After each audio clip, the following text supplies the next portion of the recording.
I want this episode to be great. I want this to be the best one I've ever done, I thought as I sat down at my laptop, yellow legal pad full of notes at the ready. I was extremely excited to do this chat with Miles Johnston, an artist I'd been a personal fan of for many years now. When I originally emailed Miles, I didn't expect him to reply so quickly, but before I knew it, we were on a call rambling together about our shared love of video games. The task I set for myself of creating the best episode yet was no small feat. As I sat down, going through my notes, listening to the 2 hours of audio I'd loaded up on my computer, Miles himself, in the recording, gave me the inspiration I needed to start typing away on this blank page. Maybe just putting the effort into trying to make a perfect episode is perfect enough. And there's no way for me to know how this episode's going to come out in the end, regardless of how well I try to meticulously edit and write. In the end, all I can do is do my best, try to make it perfect, and enjoy the end result. Today, we learn how fragile our futures can be and how each little decision can cause a ripple effect for years to come. So join me, your favorite art podcast host, and let me tell you the story of Miles Johnston. I'm your host, Jacob Johnson. This is the Myartisreal podcast, a narrative journey into the lives that shape art. Today's episode, Miles Johnston. Right after the break. I thought to myself, what better merch for an art podcast than actual art? If you get inspired at all by this show, you can show your support by collecting one of the many limited edition art prints that's now available on Myartisreal.com. When you purchase a print, you're not only supporting me, but also supporting the artist and getting a limited edition numbered print, high quality print made by me in the process. So head on over to Myartisreal.com. At the end of October 2024, Miles will be launching a Kickstarter for his upcoming art book, which will cover 10 years of his professional art career and feature over 250 pages. I know I'll be getting one for myself, so if you are at all interested, make sure you are signed up for his emailing list, which you can do so on milesjohnstonart.com. Patreon is a great way to support the show and get extra content. I'm working tirelessly to make this show, and I'm also working to make some extra content on there as well to inspire people even further. You can sign up to Patreon for only $3 a month on patreon.com/myartisreal. Thank you for listening. Now let's get back to the episode. My name is Miles Johnston. I am originally from the UK and I'm an artist. While Miles is now based in Stockholm, he grew up in a small town in the UK. So I'm from a town called Fleet in Hampshire. It's a completely nice town, totally fun to grow up in, but it sort of feels like there's not much going on there culture-wise. It's just a kind of almost like a satellite town of London. When I was super young, my dad took a job in Borneo for a bit. So I was there from like 3 to 7, which obviously like in the grand scheme of my life isn't a long time. But for all of my childhood, it felt like when I moved back, it felt like half my childhood. And it was really all the years where you start forming memories. So when I started school, I sort of like really didn't remember my life before we'd been living out there. And I do feel like it always it sort of meant I never fully, like obviously I am English, I'm like from there, I grew up there, but I always sort of didn't quite feel like I embraced the side of my identity in the same way. And when Miles was a kid, he was into almost everything. Oh man, well I liked all kinds of things. I mean, I always liked to draw. I kind of like school. Like I found like an old worksheet from when I was 6 years old the other day, like one of these things we did in school where you fill in like my name is, you put your name, my favorite subject. And I was like thinking it was going to be like art, but I wrote my favorite subject was maths and I couldn't even remember that was true. Yeah, I mean, I don't know. I liked a lot of things. I liked being outside. I mean, I feel like I did what a lot of people do and I just kind of hopped around between different hobbies and I played guitar and piano, but I wasn't very good at them. And like many others his age, he had fell in love with video games. I liked making anything. I played a ton of video games and sort of got a little bit into like, I remember getting obsessed with Half-Life 2 when it came out and got into trying to make custom maps and learning a little bit like how to use a computer a bit better from trying to like mod games and stuff. Yeah, like Warhammer and reading book. I always like reading books and movies and shit. So a lot of just consuming, consuming stuff. Of course, he didn't let it consume him. He wasn't stuck inside on the computer constantly. He had a nice balance. I feel like I had this fun sweet spot with where I really had a childhood that was almost like 50-50 on devices and outside, you know, like it sort of definitely had a bit of both worlds. Sometimes my parents would just come in and see me and my brother playing Xbox again and just say like, you got to go out. It's like Saturday, don't come back till dinner kind of thing. And we would do it and just kind of disappear somewhere. And that seems kind of fun in hindsight. Miles would then discover a very new hobby, one that would become pretty much an obsession. So I got kind of like into drawing in a really serious way when I was like 13. And from that age onwards, it was probably diminishing the amount I was playing. It probably saved me from becoming like a WoW addict or something, which a lot of my friends were getting into. But what's so interesting is it was actually video games that sparked his interest in drawing to begin with. I got into drawing through an art forum that was for concept artists. I actually discovered it because I like video games. I was playing Unreal Tournament a bunch on the computer, and I was like, yeah, these dudes have really sweet armor. Like, and I would, you know, I was like the kind of kid who, like, before I really knew how to learn to draw properly, I would just copy a lot of stuff I liked. You know, I remember like drawing Neo from my Matrix DVD box and like buying Xbox magazines and just like copying stuff out of them. And I stumbled across the artist.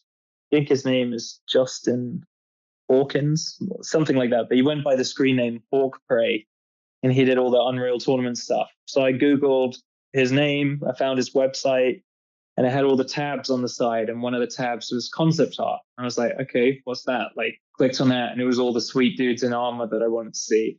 Once he knew the name for the kind of art he was into, he quickly went to Google to find more. So I just Googled concept art, and that came across a forum called conceptart.org, this was like the golden age of forums on the internet. Well, they would say it was already past the golden age, but I think they caught the tail end of it, like mid 2000s. And this forum was just like filled with people who were like, you could make what was called a sketchbook thread where you would just post all the art you were doing in one forum thread, and people would come in and sort of like offer you, like show you like downloads of old out of print art books that you could use to learn to draw. Like they would critique the anatomy. It was like a community entirely geared around getting better. So I stumbled into it through the love of video games. As we now know in the current year 2024, Miles is in fact a working artist.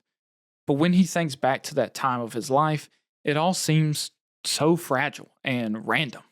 Yeah, and I was thinking about that the other day, just like if I hadn't found that at the time, it's just so, your own like life trajectory seems so fragile in hindsight. Like it's just like, you know, maybe I would have just found out about it sooner or later, but it really was finding this forum and seeing people who were like in a couple of years completely transforming how good they were at painting, and like getting the message, oh, okay, painting something, drawing is something you can get better at. You know, you're not just born at a certain skill level. And I just think like if I had Googled that one afternoon, it's not that hard to imagine that I just never end up being an artist. You know, like I always liked drawing, but it takes a lot more than just liking it to actually end up doing it professionally. And it's definitely my involvement with that forum that sort of like sent me down that path. As a kid, often it seems like other children are, say, just naturally gifted in sports or different aspects of life, different hobbies. But there's a lot of improvement that always needs to be made. And no matter how much gift you're born with, you're going to have to practice to get better. Something I'm doing with this podcast is every episode I'm trying to make it better than the one before it in some way or another. Miles learned quite quickly that you could learn things and get better at things, even if you weren't naturally gifted at them. Push yourself to try to get better. So naturally, he applied this to art and was constantly trying to become better at drawing. And for you, what kind of stuff were you drawing back then? Was it cartoons, like, characters from video games? What were you drawing a lot? Do you remember?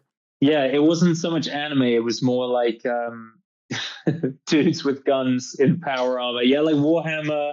Like, I don't know. Yeah, I mean, my mom, when I ask her about my childhood drawings, she remembers when I was younger. And it's like parrots and fish and coral reef. Like we would draw like nice nature things and cars and stuff. And then like then I turned 10 and it's just all like, yeah, Warhammer inspired, like holding a severed head and like a automatic chainsaw and stuff. But like definitely not like anything like I didn't think I was going to end up doing the kind of work that I do at all when I started out. Like my goals starting out were completely different.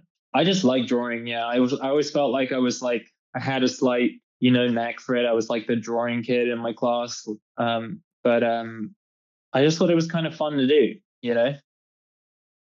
Doing anything just for the fun of it is really special.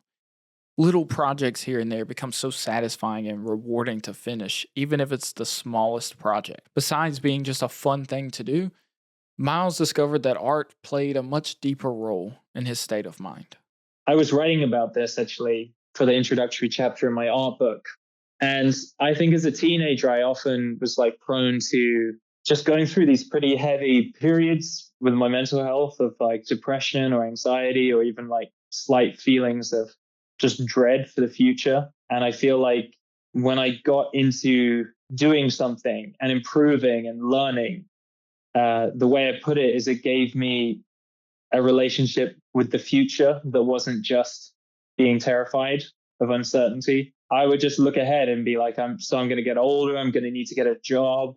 Like my parents are going to age. People are going to die. Like just all of this stuff. And then suddenly I've discovered this way of relating to my future self where it's like, if I work on this thing, like I get better and I can do more and more stuff and that feels good. And maybe this represents a chance to get a job outside of all the kind of, you look at that adult world creeping up on you and you're like, I don't know if I like any of that.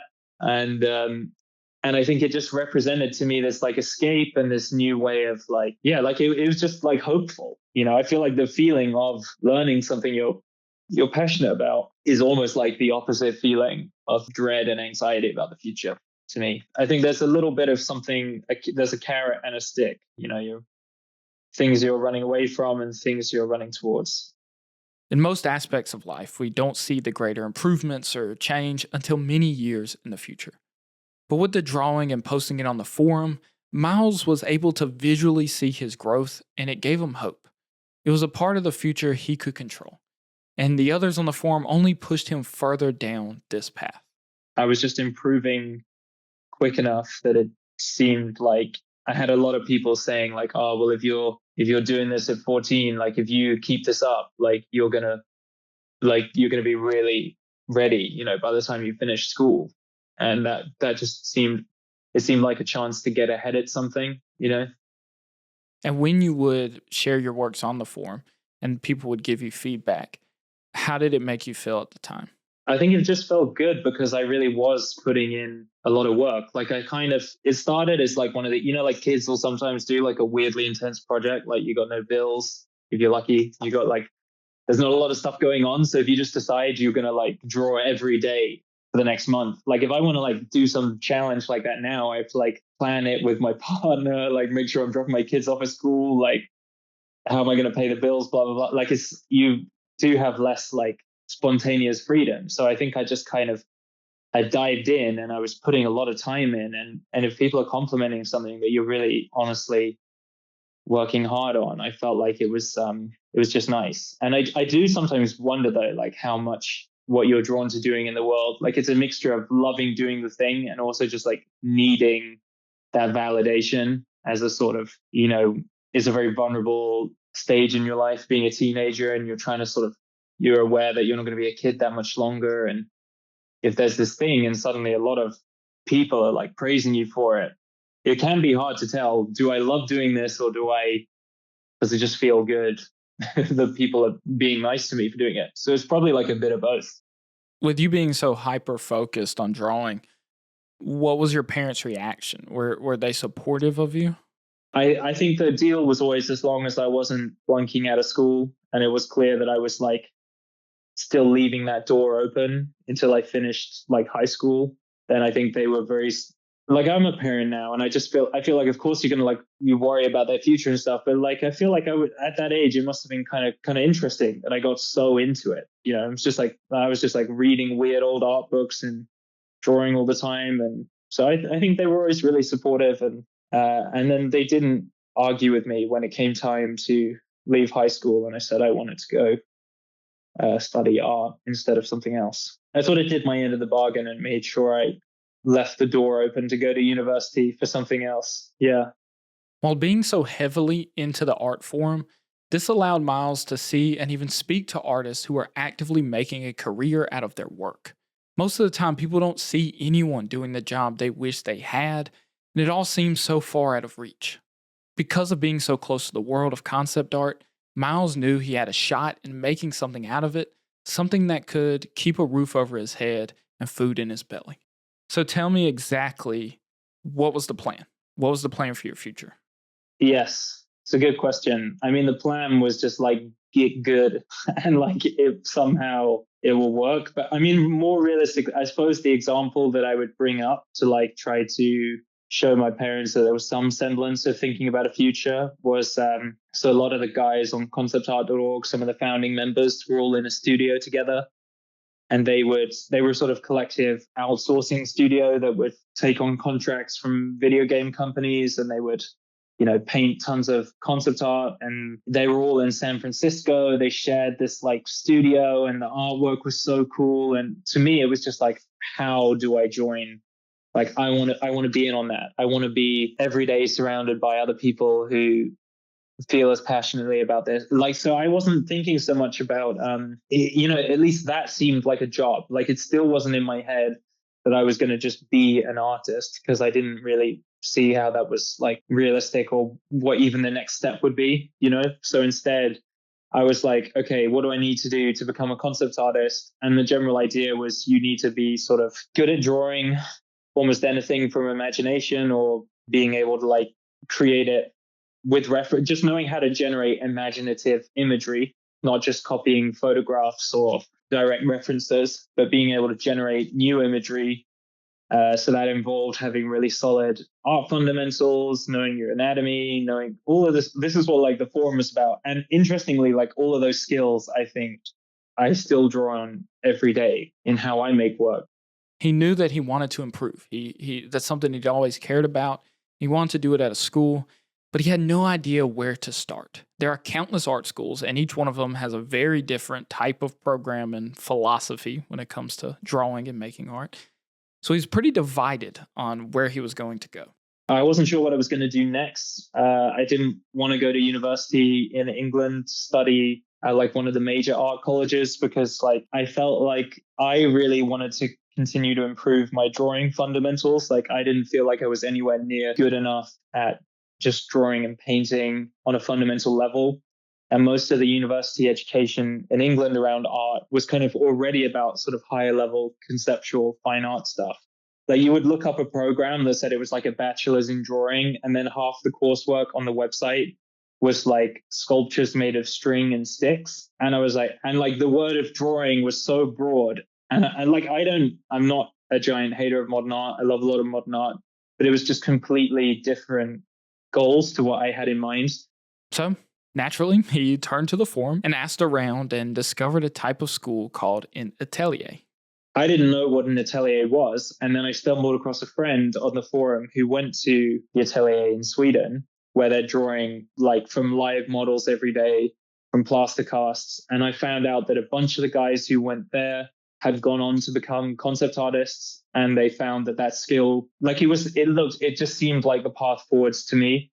It kind of delayed needing to get a job. It represented like getting to really level up my drawing skills. So I kind of pitched it to my parents, because obviously like the big downside is a lot of these ones aren't covered by like government loans. So I really had to just basically be like, would you guys front me for a year? And I mean, like compared to studying at like a US college, if you didn't have loans, is like a totally different, like it's way cheaper. Like a lot of ateliers are like basically like 10,000 euros ish for a year. Don't know if it's like gone up a bit, but if you look at like studying at like Ringling or something, it can be like hundreds of thousands of dollars for 3 years, if I remember. So it wasn't impossible, and they could see that I'd been doing it for the longest time. And I think they were supportive of me doing it. So it was another one of those, like, I didn't then go and search for other ateliers and figure out, like, try to figure out which one is like the best one in Europe or which city I wanted to live in or anything like that. It was just like, nope, my friend on the forum,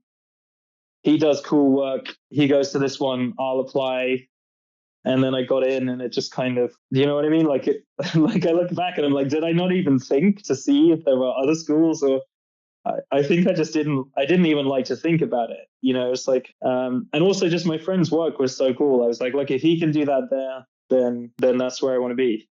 The forum and the examples set forth by other members left Miles feeling things were not impossible and he could make it in the art world. While his parents did help him with school, he still needed to pay for everything else like food, and that's where he started doing freelance work.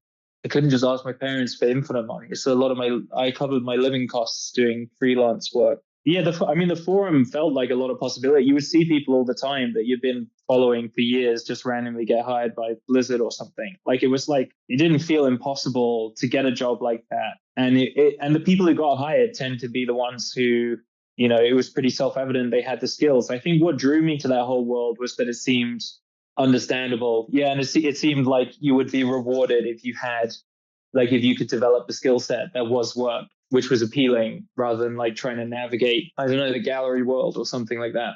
But yeah, I mean, I feel like they were just the beginning. Now there's so many concept art geared university courses, and I don't know for sure, but if there were any, I didn't know about them. And I think I saw that a lot of professional artists didn't go to, there was a surprising amount that either didn't study at a university or their university education had absolutely nothing to do with art. You know, it was like, it seemed clear that a lot of people were self-taught. I think that's what I was really drawn to, was just that it was a thing I could learn on my own that you could be employed for. I just thought that was exciting. Um, Hearing Miles talk about this time in his life and the energy that was surrounding the art forum, it feels exciting. I know I'm not alone in this feeling, but it seems like the era of thriving art forums and thriving art spaces on social medias like Instagram, it feels like that space, that energy is dying. It's harder and harder to see the people you follow, and it seems like the art we love is being drowned out by all this noise of viral pranks or whatever other garbage they decide to send down our feed. At that time, where everyone was sharing on there and being super supportive, how was that feeling? How did it feel? How was the energy?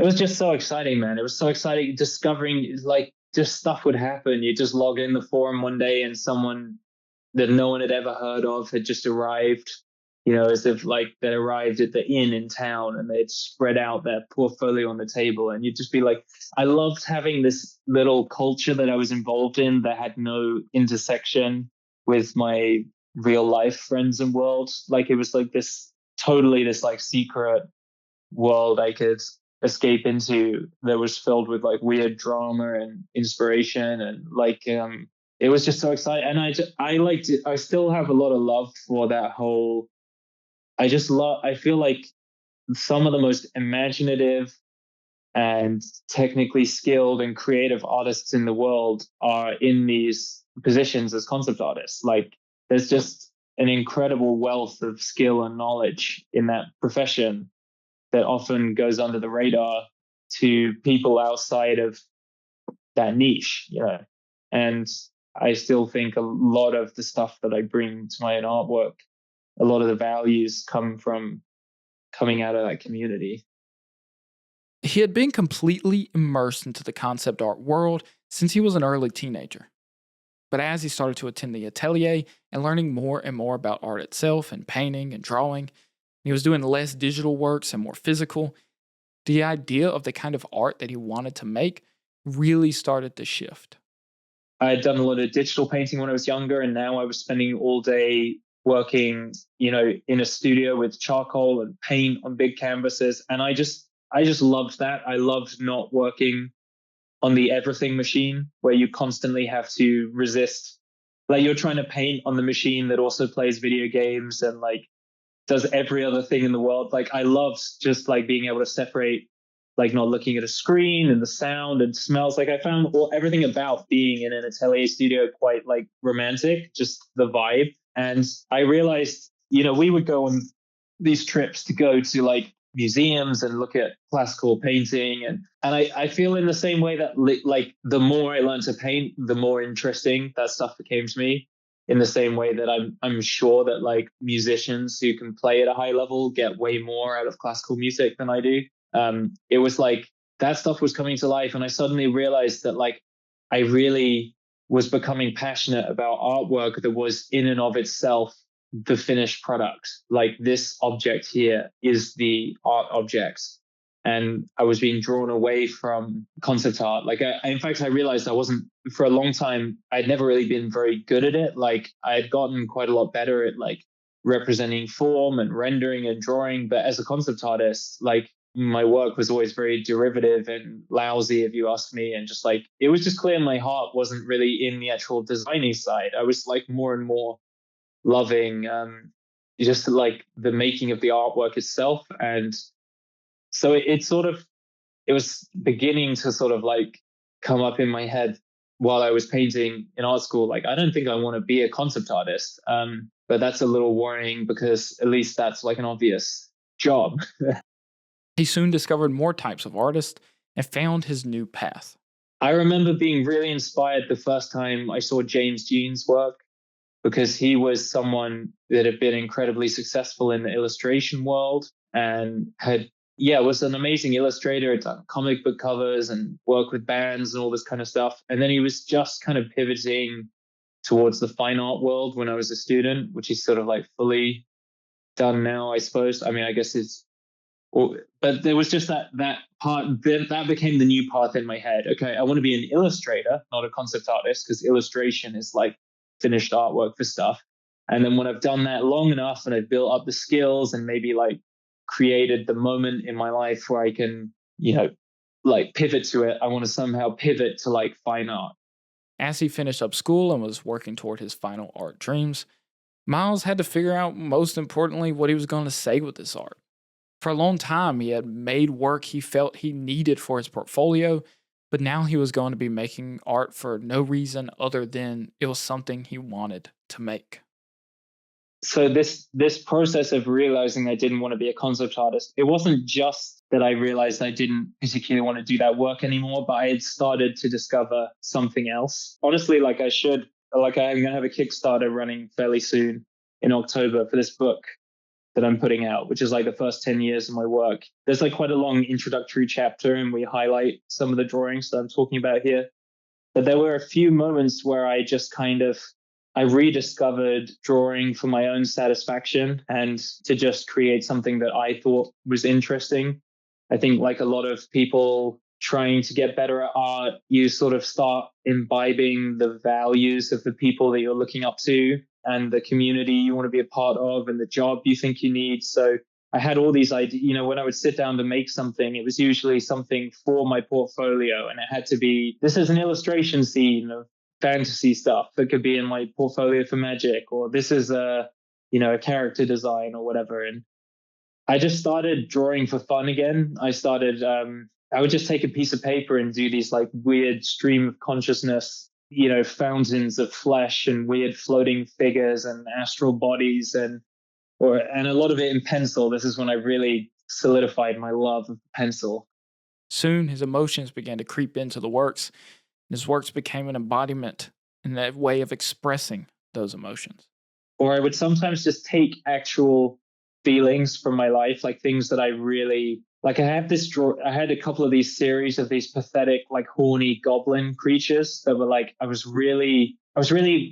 suppose it's more like not just like horniness, but like attachment. I had gone through this like breakup in leaving to go to art school, going long. I was never really going to work with the long distance. And I was really like, I mean, as you are as a late teenager and stuff, I was really broken up over it. I just started finding these therapeutic ways to kind of subtly make fun of myself or get these feelings out into drawings by making these goblin creatures obsessively hugging different ladies and stuff. And it's kind of silly in hindsight, but it was one of the first times that I was like putting my real feelings into my work instead of just like trying to view it entirely as a profession. in hindsight, I realized my whole life I had always had a very intense relationship with art from other people, with media, with comics, with movies, with music. I was always a huge music fan, like exploring different genres. And I wanted that emotional catharsis from my media. I wanted like movies and books and albums that would fuck me up and make me feel something. And I like strongly had these values about experiencing other people's art as a way of processing and communicating with other people my feelings about the world and what it means to be a human being. And then in my own artwork, I was this totally dry, I just got to be a professional. I just got to get really good technique. And it was like suddenly I started to merge these two parts of myself back together. And it was like the idea was clicking for me like, oh, I could make artwork about stuff I actually give a shit about. Miles started to unlock the truth behind what he was doing, and he discovered not just any path, but his path.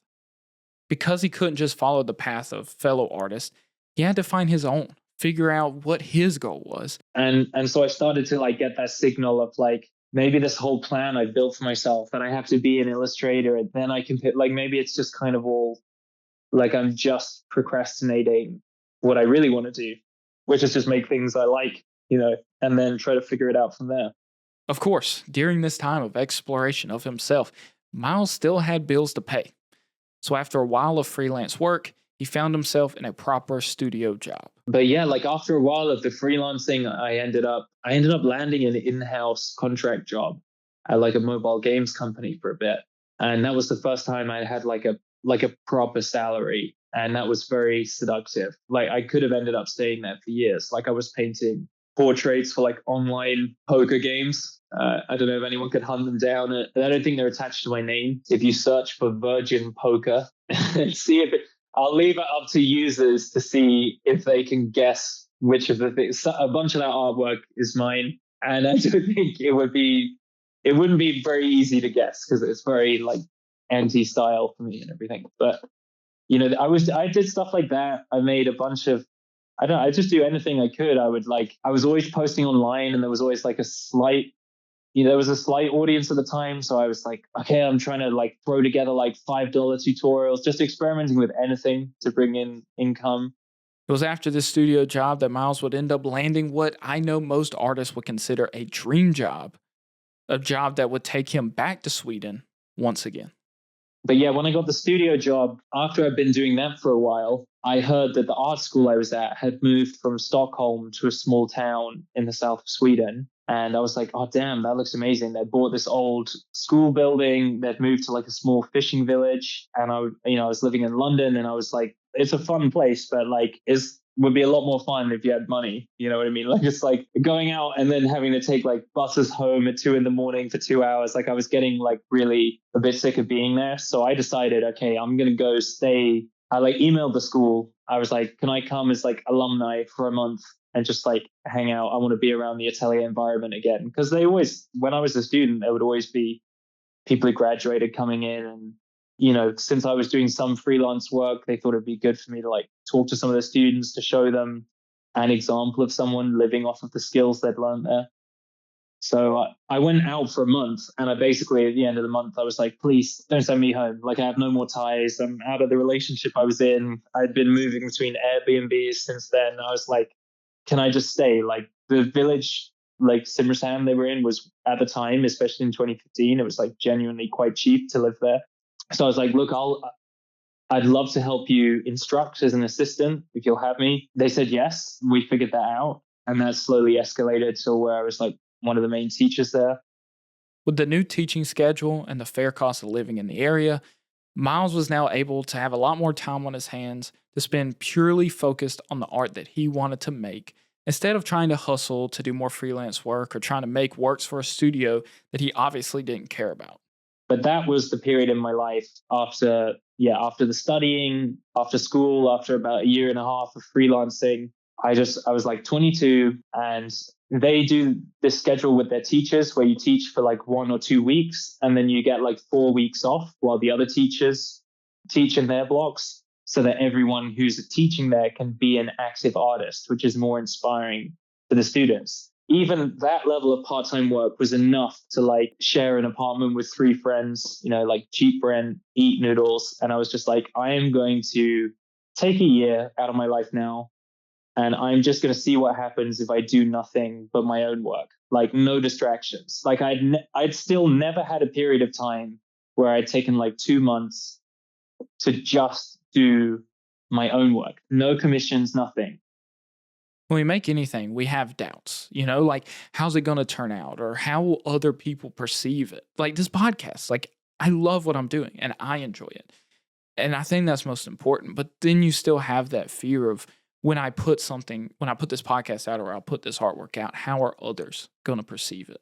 It's very hard to escape that worry. And we all hope that feeling that way, we can one day put it behind us and grow older and realize just how little all that actually even matters. That in the end, people will get behind something you make if you put love into it and passion into it. As he continued to make these works, his works became very personal, focusing on his own voice, his emotions, which can be pretty vulnerable. How did it feel for you being vulnerable in your works and putting out these works that you cared a lot about? Every now and then you make something, and I always feel like if you are slightly afraid to post it, that's like a sign that like if you make something that says nothing about you, you don't care to show it to anyone, because if they don't like it, yeah, who cares? It's just like a dude with a sword. But like I found that if I'd made something, yeah, that was really saying something, like I would like worry like about my parents seeing it or my friends from school or whatever, like that was usually a good sign that I had put something in there that meant something to me, because I actually felt there were some stakes. Like, okay, if someone laughed at this one, it would actually kind of hurt my feelings. That's sort of a good sign. Miles would even often get so lost in the actual process of making his works and all the minor details that he would forget what he was even doing until he had the finished work in front of him. And because of this, the works would end up being a lot more emotionally heavy than he originally realized. Like in some ways the technique and stuff is maybe a way of making it more comfortable, because like just trying to draw something realistically becomes this big technical puzzle. You get so lost in that I can kind of forget what a drawing is even a picture of while I'm making it, and then I'll suddenly look at it and I'll be like, wow, this is really heavy. Like, where did this come from? Like, I'm not feeling at every point throughout the process of making a picture, I'm not feeling what the picture's about. It normally peaks when I get the idea, and then as it's coming together at the end, there's normally a moment where I try to really feel exactly what I'm trying to say with a drawing and make sure like every little bit of it is supporting that feeling. But there's huge amounts where you're just like trying to figure out the geometry of some ripples or something. And I'm not sort of doing that through tears in my eyes. A lot of Miles' artworks are drawings, and yet they're incredibly detailed and feel alive. I think that what makes me relate to them so much was my own inner struggles with anxiety, my complete lack of control over my stress levels, and my worry of how others might perceive my artwork.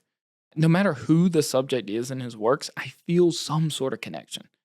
I think that feeds into what Miles told me about how he views art. I think that speaks to what Miles says about his view of art and how a lot of inspiration comes and a lot of messages come from very universal themes.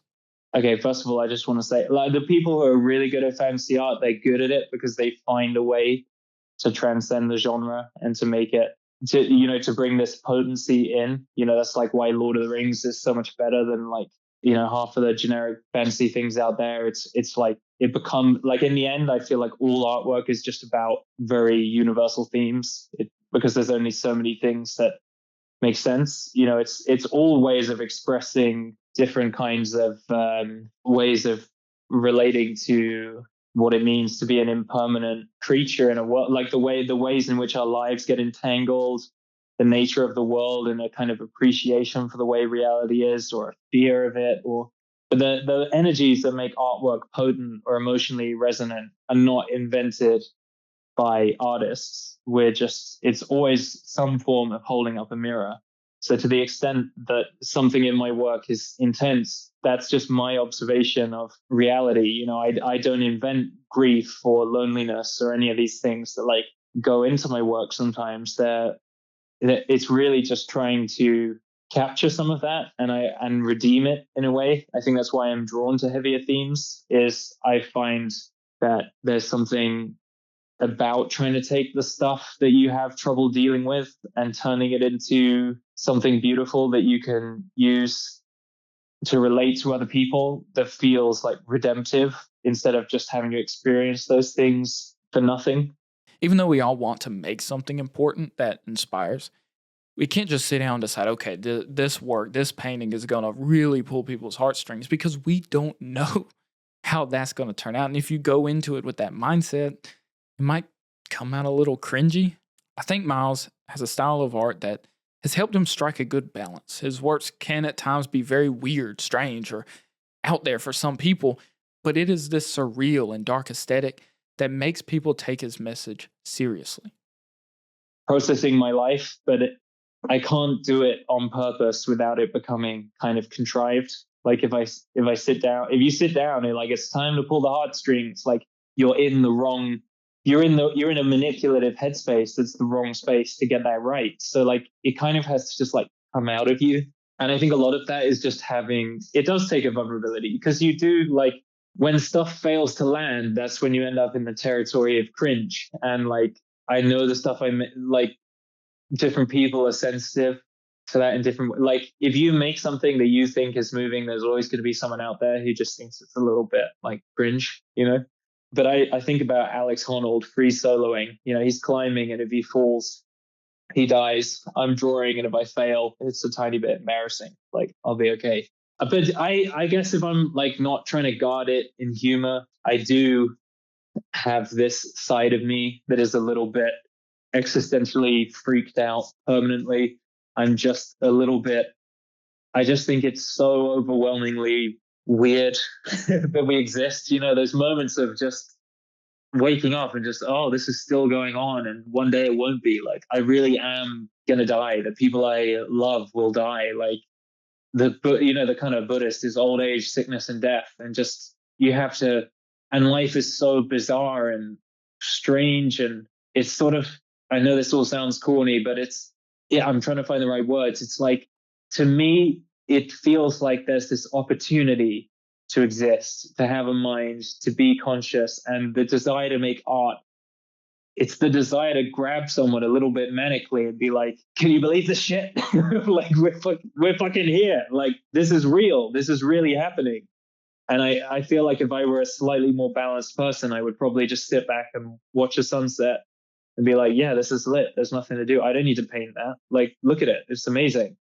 And like part of the desire to even make art, I think, is like embedded in that strangeness of being an animal that is woken up to itself, that is self-aware and is aware that it's going to die. And you're just like, surely there's some way to make meaning, to make something of this. You know, I feel like that is the artistic impulse to symbolically represent things. As he was continuing to dial in on his style in between the teaching, he was sharing his works online, and luckily he had started taking Instagram pretty seriously at this time, which I consider to be the golden age of Instagram. It was around 2015, 2016. People started to really enjoy his new works, and the followers just started to roll in.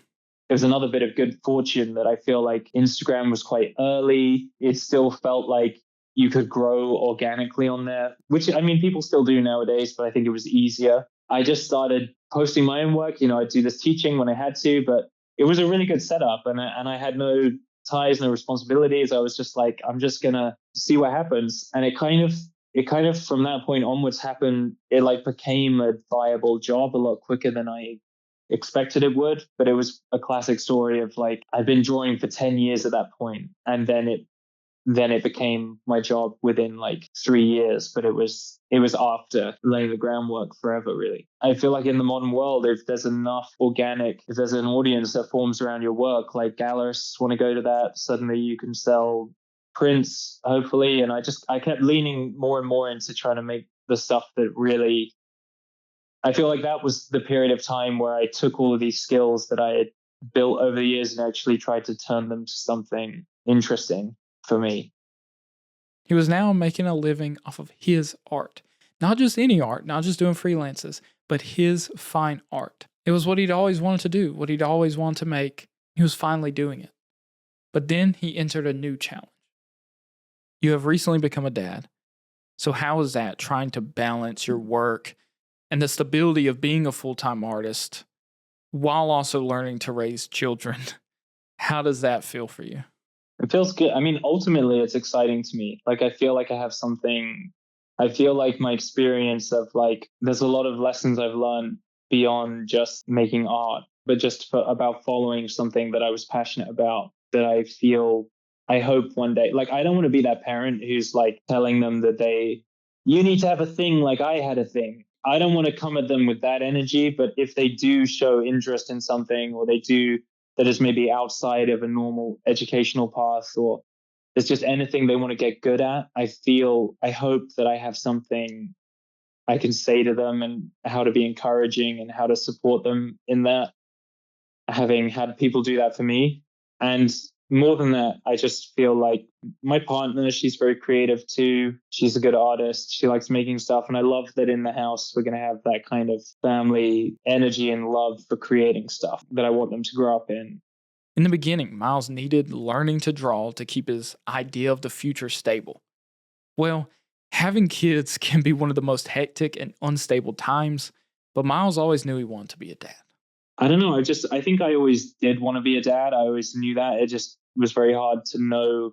I had no idea how you would know the time was right. And then just one time when we were talking about it, it didn't seem insane, like in the way that it does when you're like younger. Like there's a certain age where the idea of having a kid is like when you're 17, it's like one of life's game over screens. Like I don't mean like it can feel that way. And with everything I wanted to do and how much I was thinking about art, it was just like, I can't even humor this right now. And then just, I guess, like suddenly it had been a few years and making a living from art. And I was like, okay, like maybe we could. And like, oh my God, like I just like the young artist kid? Like I'm nearly 30 and it's such a trip how quickly, I mean, it's like not quick, but like anything once it's passed, that's it, you know? And I just felt like, yeah, maybe I do want to do this before I'm just getting more tired.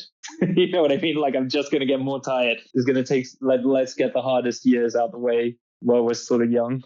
Well, that decision to have a kid became an even bigger responsibility than he ever expected. Yeah. And then when we found out it was twins, I like literally a switch went in my head where I was just like, I literally can't afford to not be up to this. Like it was this real like you know when like something is not quite hard enough, you have room to doubt yourself. But like it was just suddenly like whether it was like making a living or it was just as the kids would say, it was just time to lock in. Like I could just feel it. I was like, we're not going to have time to have me. I can't have my ego and worrying if I can do it, filling up the room at every second. Like we're gonna like this is like real life responsibilities coming at me. I just got to figure it out, you know? And in some ways my anxiety has improved. Like in the last year, I like became a parent and well, last years. And then last year I found out I have like a chronic kidney illness, which is like not affecting me symptomatically in any way, but it puts this like, there's very non-zero odds I'll like go into kidney failure in the next 20 years. But like, it's too soon to see what the timeline is with my, I'm on all these like medications that didn't even exist 10 years ago that seem to be working well. But it's just this massive uncertainty.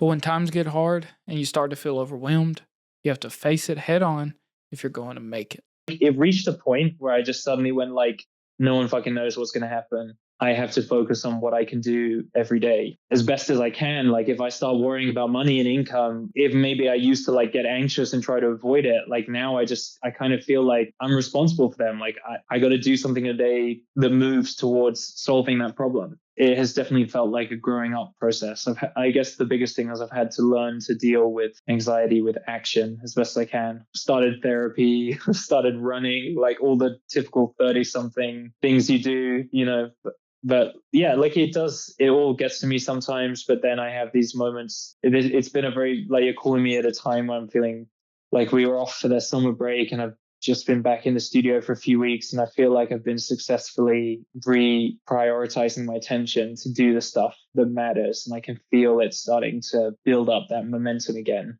where I'm making work I like. Yeah, I feel like you gotta just lock in, bro. I don't know what to say. Yeah. While life is in some ways random and things can happen that we're not prepared for, what really moves us forward is the actions we take every day trying to get closer to our dreams.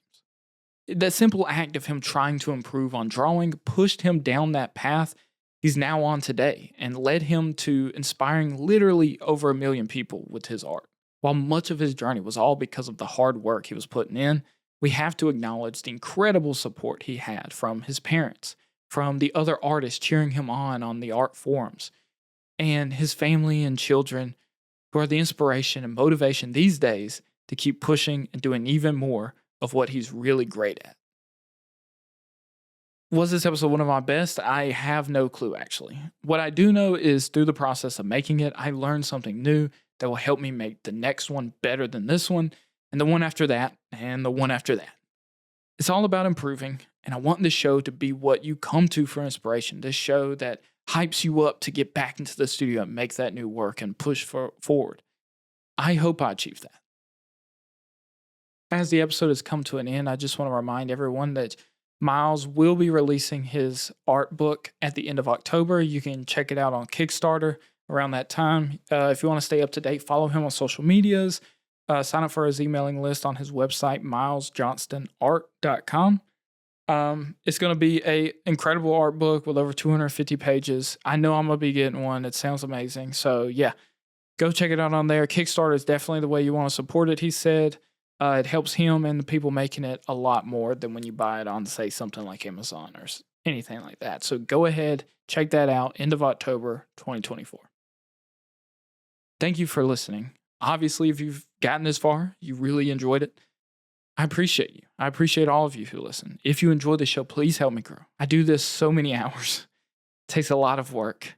So if you can share it with anyone you know who might listen to it, please do so. So that way we continue to grow. We can get some sure enough advertisers, get some more people on the Patreon. If you want to support the show, you can do two simple, besides sharing it, you can do two simple things. You can sign up for Patreon for like $3 a month and show your support that way.